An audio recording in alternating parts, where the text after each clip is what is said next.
good morning, and happy Monday, everybody. I am doing a live with my beautiful friend, Dr. Iyabo. She's going to be joining us shortly. If you are hanging out with us, say hello, and we will wait for Dr. Iyabo to come on in. Hey, Michelle. Hey, how are you? Oh, Dr. Iyabo is here. All right, we're going to wait for her to send us a request. And there she is.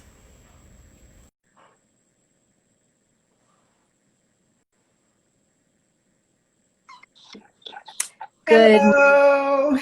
Good Hi. morning.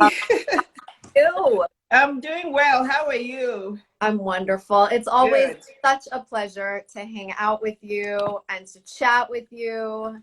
How's everything this morning by you? You're in Atlanta, right? Yes, I'm in Atlanta. Everything is good. I'm an early bird, so this is perfect for me. I got up at 6:30 and yeah, You I'm look doing well. you look radiant. Oh, so do you, as Radiant. always. So do Oh, you. thank you. So Dr. E, before we start on this conversation that I'm selfishly so excited to have with you, because I just have so many questions and I want to pick your brain, but I'd love for you to share with everyone a little bit about who you are, and then we Okay. can get. Okay, please let me know if you can hear me well, because I just got this little toy a few days ago. So Yes, my we can. microphone, yeah, I just really wanted my voice to be clearer on this live. So you can hear me, right? Good. Oh, So hi, everyone. My name is Iyabo Webzul. I'm a board certified pediatrician. I'm a business and lifestyle coach for women. I actually just began coaching in October, but I've been a mentor for as long as I can remember. I've been mentoring medical students and women for like a really long time. I'm also a speaker, like I'm doing now. I love to speak and motivate people through my speaking. I spoke at the UN 3 times. I'm a blogger as well. I'm actually going to release a blog today about the importance of reading to children. And I'm actually fundraising for an organization called Reach Out and Read. So guys, even if it's $20, please donate to that cause.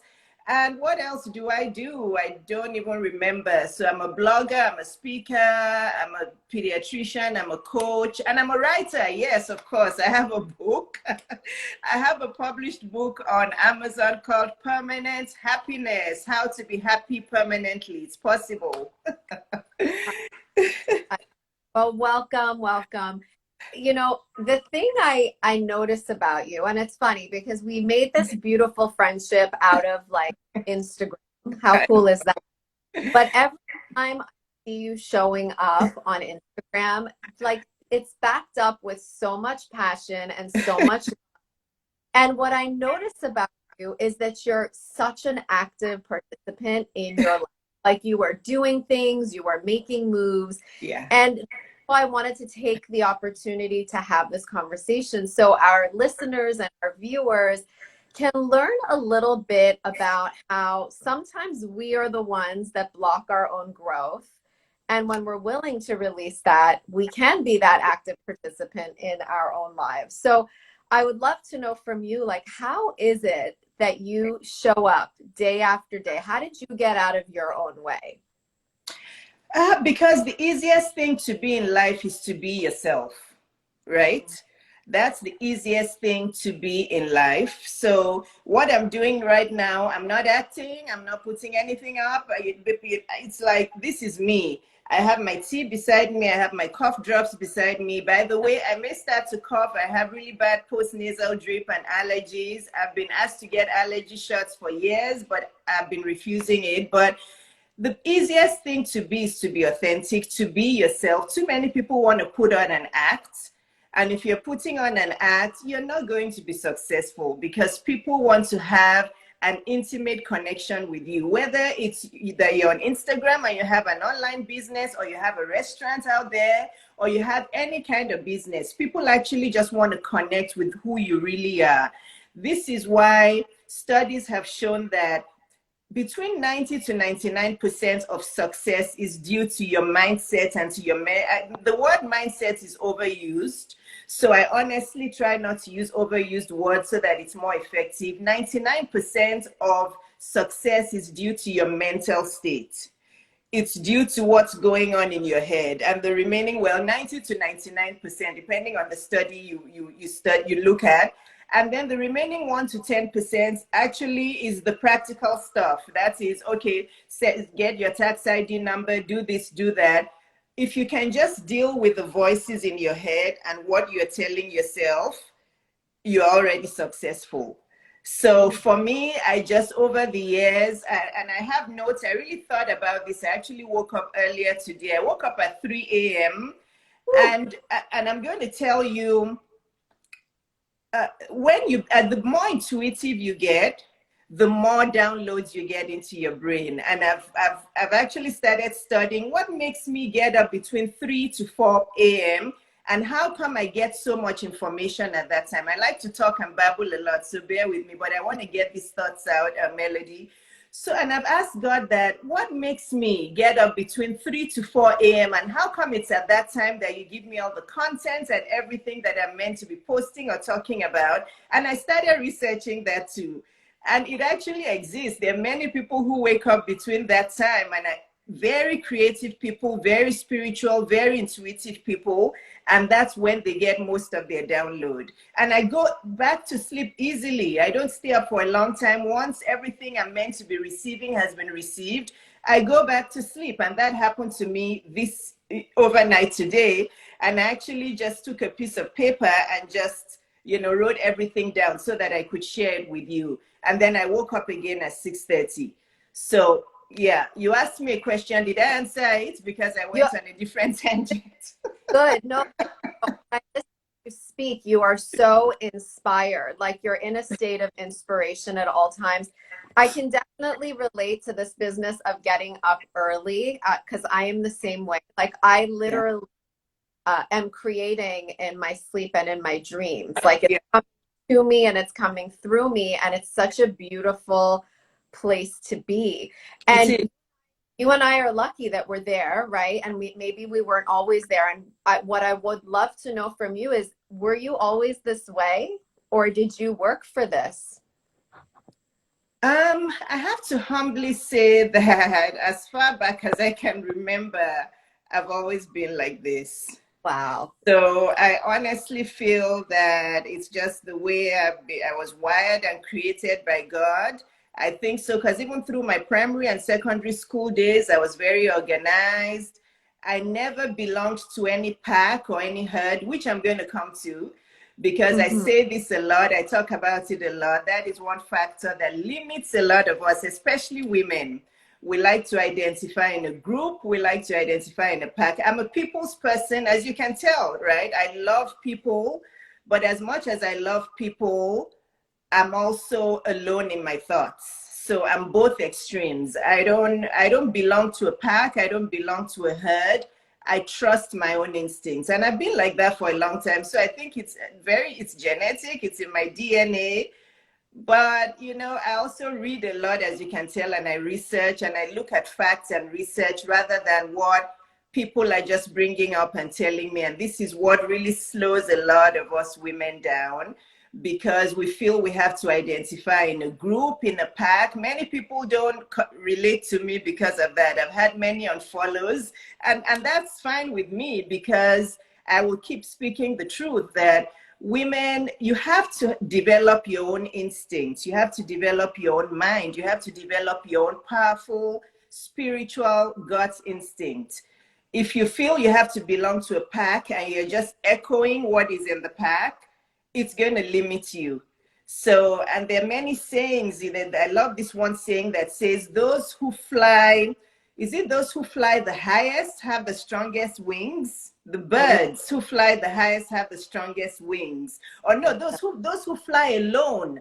Those who fly alone have the strongest wings. Have you seen an eagle flying before? An eagle flies by itself. It doesn't fly with birds around. It owns its own space and it's just soaring in the sky. This doesn't mean that it's never around people, but it strengthens its own gut instinct. It strengthens its own power. So I plead with women that you can love people, but you have to develop your own mind and your own instincts, and you should try to look for facts and look for real information rather than just feeling like you belong to a pack and they all said this and you're following the blind leading the blind kind of concept, right? Yeah. So, Yeah. but the first thing I did want to say, because I wrote down three things at 3 a.m. when I woke up. So the first thing is still talking about this pack mentality. The reason why people cannot achieve their goals or their dreams, and you know the studies that only 2% of people actually eventually reach success. And I talked about this in a video, that what actually is success, and we can talk about that later. But the reason why those statistics are so low is because most people are not 100% committed to what it is they want to achieve. They're not. Yeah. And this is why, for me, I only coach ambitious women, meaning you have to be ready to do the work before you come to me, because I can give you the tools. I can help you figure out what it is that you can be good at. I can figure out the business, even if you don't have an idea. Just talking with you, I can use my intuition to tell you, oh, Melody, sounds like this is what you're good at. This is what you should be coaching at, or this is the kind of business you should set up. I'll be there to guide you. But at the end of the day, you have to do the work, because I don't live in your house. And even if I lived in you, even my daughters, I can't make them do things. I Yeah. can only inspire and give them the tools, right? This is the number one reason why most people don't achieve their goals, because they're less than 100% ready and they're less than 100% committed. If you're 96% committed to the goal you want to achieve, you'll never achieve it. You have to be 100% in. And that's how you're going to not let any obstacle get in your way. Once you say, I'm 100% ready to lose weight. I've gained about 5 to 7 pounds in this pandemic. I know what I need to do to lose the weight, but I know I'm just not quite ready, because I still love all the chips and all the cake and all the stuff we're eating. And I'm like, you know what? I'll get there. I know what I need to do. So I'm not 100% in. Right. So until you're 100% ready, and you tell yourself, no matter what comes in my way, I'm going to push past those obstacles and I'm going to get my goal, you'll never. So a lot of people think they're ready, but if you really talk to them, they're 50% ready, 76% ready. Until you're 100% in, you can't achieve your goals. That's the number one reason why we don't reach our goals. I think you are so right. It's that willingness to be like, okay, I'm in, I'm here, and I'm going to do the work. So I couldn't agree more on that. And yet, I myself witnessed so many of my own clients who can't get themselves. You just talked about the 5 to 7 pounds. You know what you need to do, but you're not doing it, correct? I have Yeah. the same problem. I know I need to exercise, but I don't like to exercise. And I know it's what I need for my health. I can't get myself there. How do we get ourselves there? If we say that this is what we want to do, our actions are not aligned. How do we get ourselves there? Okay. Three things that we have to do. They're simple. You know me, right? I'm not about complicated. I'm not about this big thing. Three things that we have to do. If you're on this live, three simple things you have to do. Every single day, you have to create quiet time for yourself. A lot of women don't have quiet time, or some of them know that they have to have quiet time, but they get busy with busyness consciously. They consciously get busy just so that they don't have to deal with the reminding themselves about, I still have this goal to do. So some of them actually are busy and they're just, their lives are chaotic and they don't know how to carve out quiet time. Some women actually consciously just stay busy. My kids, my husband, my this, my that, everything else except them, right? They do that consciously just so they don't have to deal with the fact that I have to set up this business. I need to go get out of debt. I want to lose weight. They do that, right? So three things: quiet time. You have to carve out quiet time every day. Read the stories of every successful person in the world, every influencer, everybody. You'll find Oprah, all of them, I've read all their stories. They carve out quiet time every single day to get with their thoughts, right? Second thing, you get a journal. I'm not talking about a device or an iPad or anything electronic. A journal, maybe even get one that inspires you. Maybe if you're a woman, get one that is pink or has love or what. Just get a journal you love, get your favorite pen, and Mm-hmm. you write down in the pen, with the pen in your journal, that I am 100% committed to lose this weight. I'm 100% committed to start this business.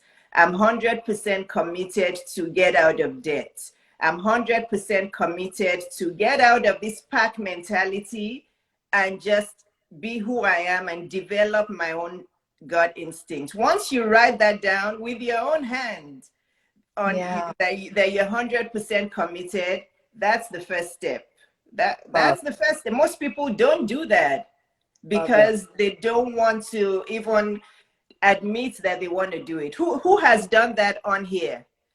Anybody? Let's see if there's But anybody, if there's let anybody on here who's written down in their journal. 2021 is close by. Who has written down, I'm 100% committed to this? And you have to be specific.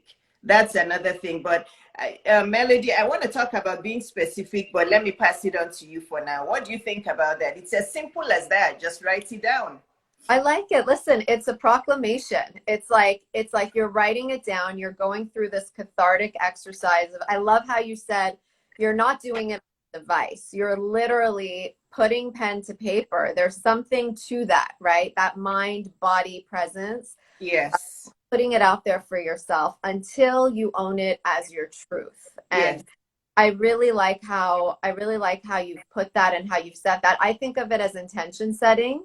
Like that is your intention. It may not be where you're at right now, but you're stating your intention. You're stating what you want to be your truth until you can make it real, until you can act on it.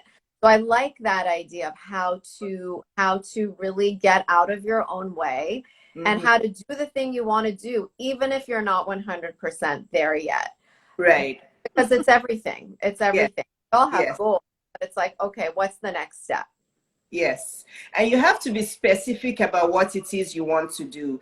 A lot of us also hide behind vagueness, and then we can't achieve our goals. So you have to be really specific. I want to get out of debt. Write down the dollar amount that you need to get out of debt. Look at it yourself. I need to get out of debt and pay off this $50,000 and Yeah. pay off this $25,000. Then it becomes real to you, right? I would like to set up a business where I can help women declutter their homes so they have more peace, and then I'll make money from that, right?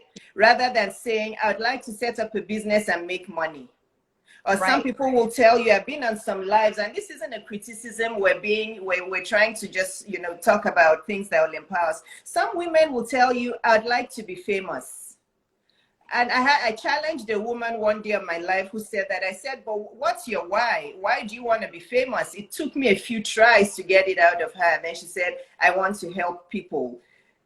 So if you just have vague goals, materialistic goals, vanity goals, and there's nothing in that goal that actually changes somebody's life and has some impact or solves the problem, right? You could be that you're very innovative and you want to create an app that will Right. help us clean our hardwood floors better. I'm looking at my floor and that just jumped into my head.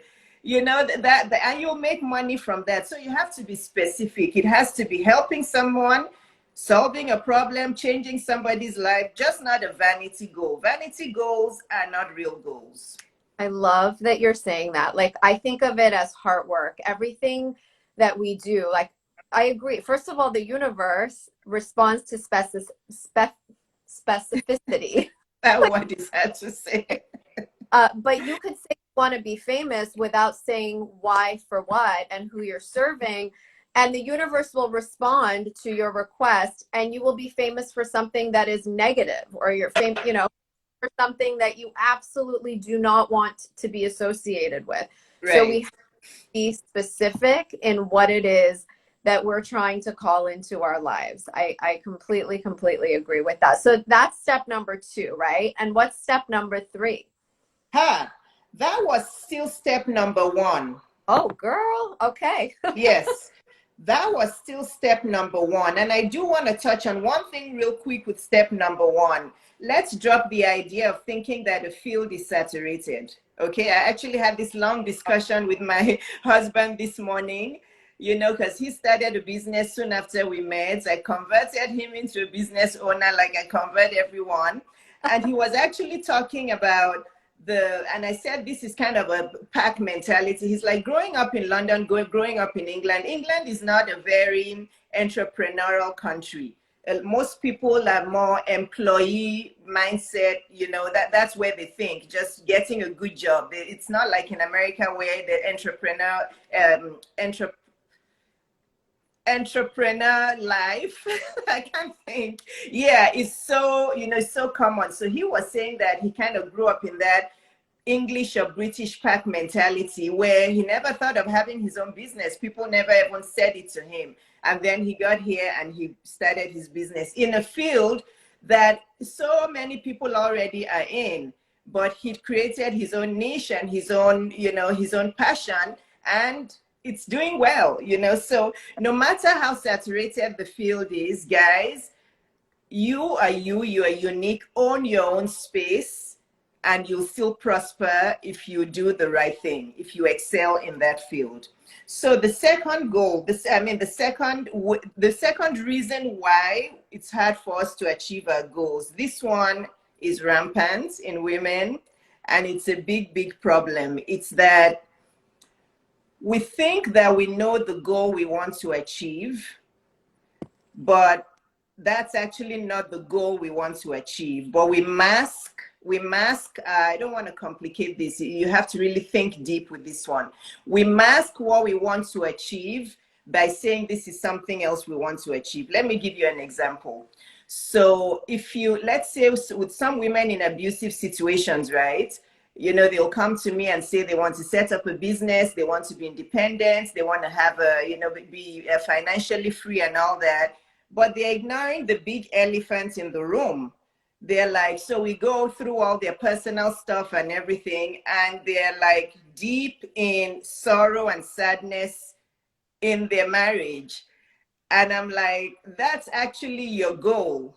That should be your goal, because you're not going to be able to set up some successful, complicated business when you haven't dealt with the elephants in the room, right? That should be your goal. And they're like, you're right.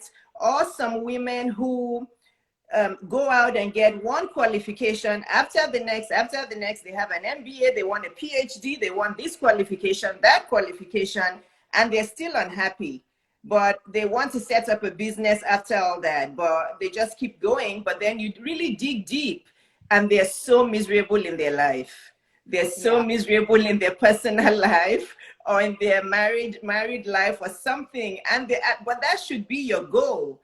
That actually is your goal first. Or some people who may be overweight or obese, or they want, you know, they really want to lose weight, and then they're wondering why they can't achieve their goals. Their business is stuck, their business isn't growing, because their primary goal is something else, and they're focusing on another goal, which is actually not the real goal.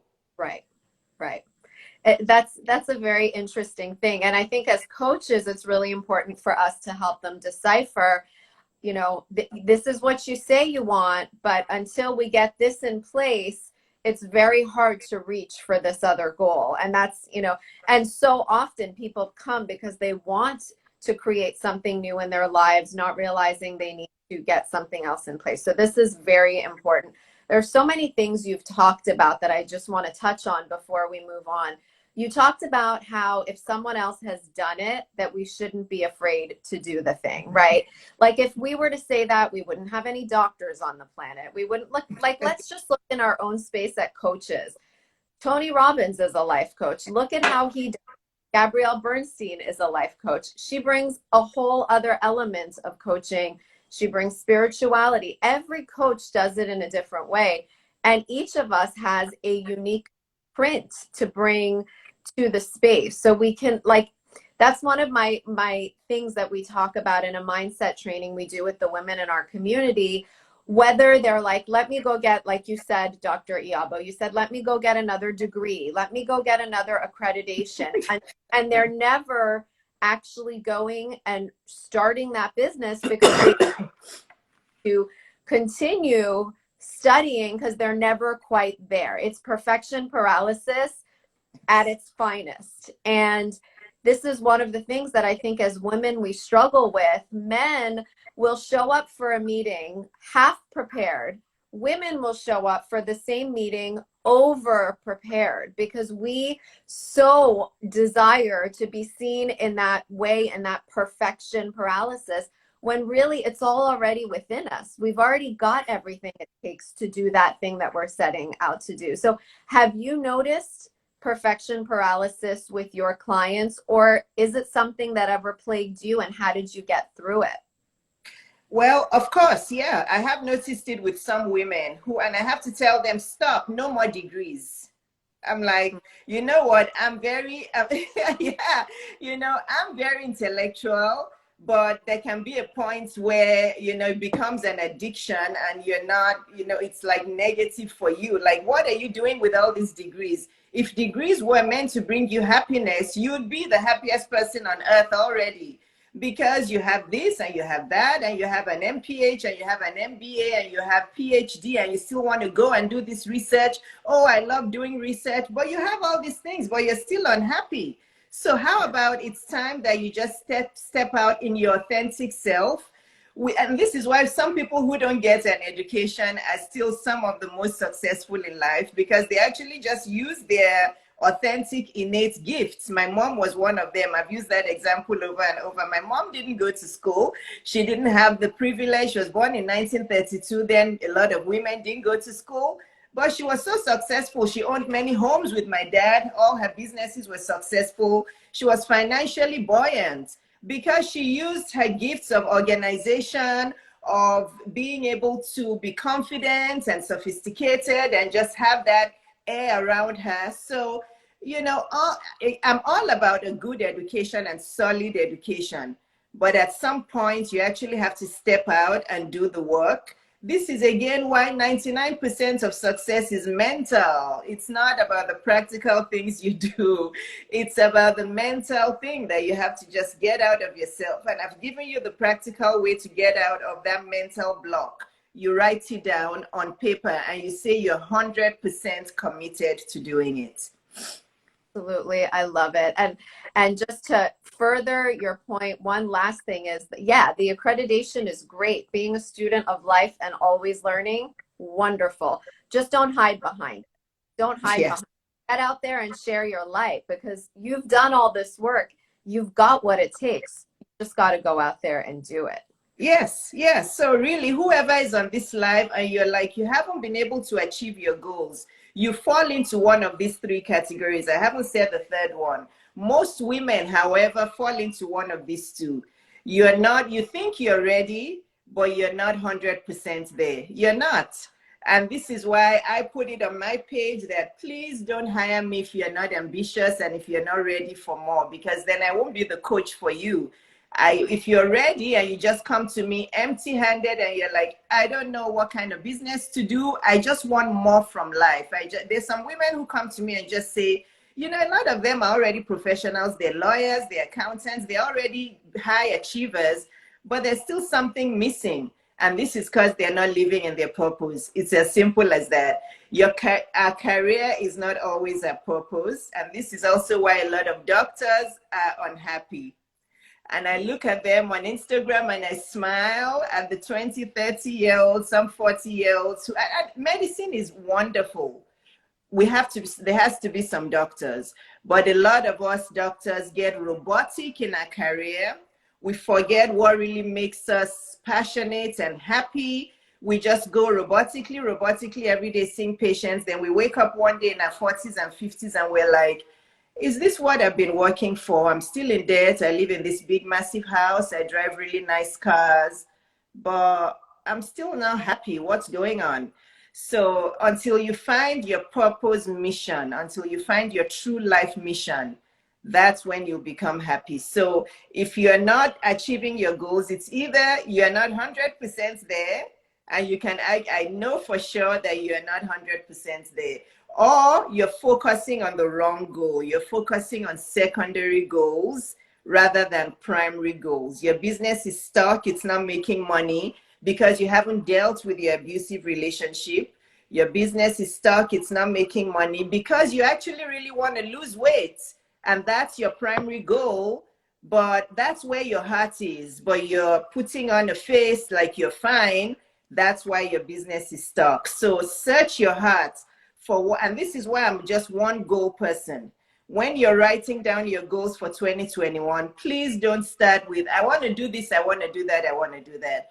Write down one goal that is important to you. When I was looking for a partner and I wanted a solid soulmate, that's all, the only goal I would write down as my primary goal. I would just say, God, please bring me the man who will be my true partner. Because I knew that everything else was secondary. Even if I didn't, if I didn't find that man, I wouldn't be happy at that stage of my life. Yeah, I got to the point where I'm like, I've published the book, I've spoken at the UN, I've this, I've that, I work with, but I want a companion.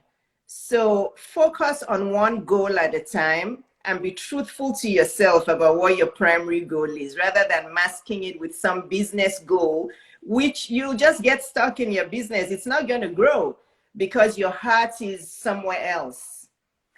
Delicious, delicious stuff. And I love how you said one thing, focus on one thing. I like to say there are two things I look at instead of resolutions, because resolutions make me a little nervous. They make me feel anxious and they make me feel, I don't know, I get more paralyzed by the idea of a New Year's resolution. So what I do, kind of like what you have said, is I set an intention. I set an intention Yeah. and I focus, how do I want to feel? What do I want to feel in the new year? And chances are I'm going to get to what I'm desiring much more easily when I focus on the feeling rather than the concrete goal. Uh, Yes. and you said something about purpose that I have to go back to, because in this community, we talk all about girls. How do empowered women empower girls? And you are one empowered woman who has raised two daughters. And what I would love to know about purpose is how do we instill this in our girls? Like you say, people are becoming doctors, but it's not aligned with their hearts. How do we raise these girls and teach them to really go after careers that are going to light them up, not just what they think they should do or what's going to make the most money for them?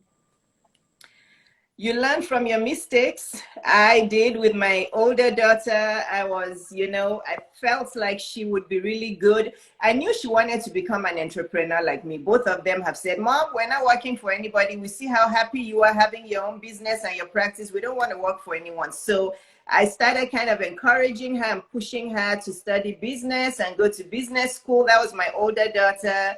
Mm-hmm. She got into Emory and all of that, really good school, all of that, but she didn't really like it.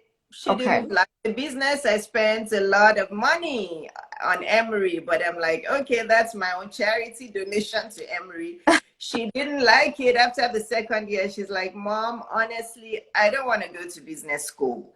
I just want to, I'm more artsy. I just want to do things that are more creative. I have my own business because she's very creative. She sings, she plays the guitar. She's very good with photography. So I just had to accept and say, I'm sorry, because I know that I did push you, go to business school. I had an image in my mind of how I wanted her to be this high achiever and this business, blah, blah, blah, blah, blah. But the girl just wants to do some fun, creative things, and that's where her purpose is. So I learned with my first daughter. So now with my second, I'm like, whatever makes you happy, just do it, because otherwise you'll burn out and that won't be your purpose. So you learn, you grow, and and I posted something recently about that on my feed about girls, that we have to let girls just be creative in whatever they wanted. Not everybody's going to be a scholar and an engineer and a doctor and all of that, but times are evolving, times are changing. The digital space is growing, so women, parents, just, it does, because they're doctors and lawyers doesn't mean they will be happy. These are high suicide rate careers, by the way, high, and it's gotten even higher with the pandemic. A lot of dentists, doctors, lawyers have gone with suicide. I know they don't talk about it because the virus is killing people, but this year has been tougher even for those professions. So let's allow our kids do what they want to do, and let's pray for them and support them. Life is not just about money. It's No. not But just about money. money, but don't you find, and this is what I found with my own clients, is that if you focus on the thing that brings you joy, if you focus on that gift, and we all have many different gifts, if you focus on that thing, the money comes. The money comes because everyone's coming to you and saying, how can I learn that? How can I do, you know? And Absolutely, absolutely. You've said it already, and that's just what it is. If you love what you're doing, this is why, again, I kind of shifted away from the clinical side of medicine, seeing patients, going from room to room to room.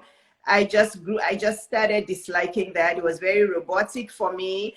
And for me, I like talking about goals, achieving the goal to the best of my ability, and then moving on to the next goal. So for me, I'm like, okay, I've set this business up, it's thriving, it's making money. Do I really need to still be robotically moving around seeing the patients? I'm going to manage it. I'm going to just reduce my clinical time, hire people, run it as a business, and go on to the next thing.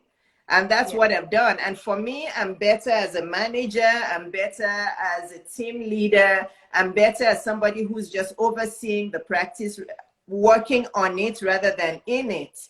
And then now it's giving me the ability, when I'm coaching women, sometimes I even forget I'm working. It's just my heart. It's like, it just warms my heart to see these women go from looking all sad and dejected when we first started a Zoom call, and all through the hour they just start, oh really, oh yes, I want it. And by the second time, and by the second meeting you have, these women are like smiling from cheek to cheek, ear to ear. They're so happy. And these are women who've already been professionals, lawyers, CPAs, doctors, and they just find one sole thing that they're doing that really warms their soul, and it brings them money as well. So yeah, if you love what you're doing, the money will come. And this is why work on your primary goal. This it's related to number 2. This is why you have to work on your primary. oops, I can't hear you. Can you hear me, Dr. Iyabo?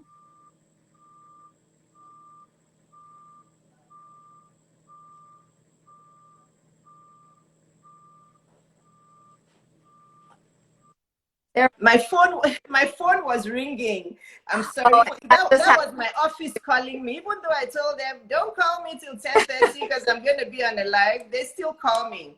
So yeah, that's the joy of entrepreneurship, guys. You have to be ready. So that's why you have to work on your primary goal. That's why you have to work on that thing that your heart is really telling you to work on first. Otherwise, if you shove that aside and pretend it's not there and deceive yourself it's not there, the thing you're working on is never going to succeed. It may succeed, but then you're going to get stuck. Love it. I love it all. Now tell me number 3. I'm so excited to see what you have for us. Number 3 is just the law of the universe. It's God's law. Everything we've said right now is all God's law, right? If you're serving people, if you're making an impact, if you're making the world a better place, this will make you succeed. Number 3 is search your heart.